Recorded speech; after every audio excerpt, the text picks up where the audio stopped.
Stay with me. Matthew Horace is on the phone. He's a CNN law enforcement analyst, but specifically he can help us here because he's a former ATF executive who focused on explosives. What Shimon has also reported is that on that pressure cooker that did not detonate, Matthew, there was a cell phone. It was a cell phone that was attached to, obviously, at some point, try to detonate this device.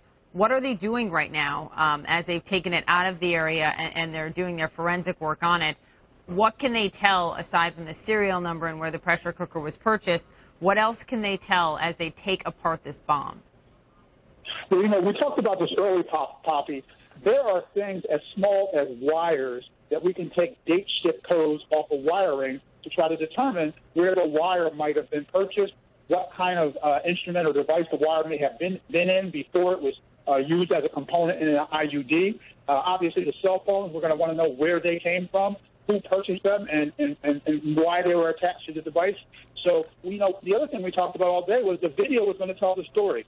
With the most expansive network of CCTV cameras in the world, there was nowhere in the world we were not going to be able to figure out exactly who brought that bag and left that pressure cooker there. What's interesting to me, and I think we have Bob Baer with us still in Tom Fuentes. Bob Baer, to you, what's interesting to me is how differently they're treating sort of this and this search for this individual from what we saw in the Boston Marathon bombing when they basically locked down the city in this manhunt. Well, I think we have a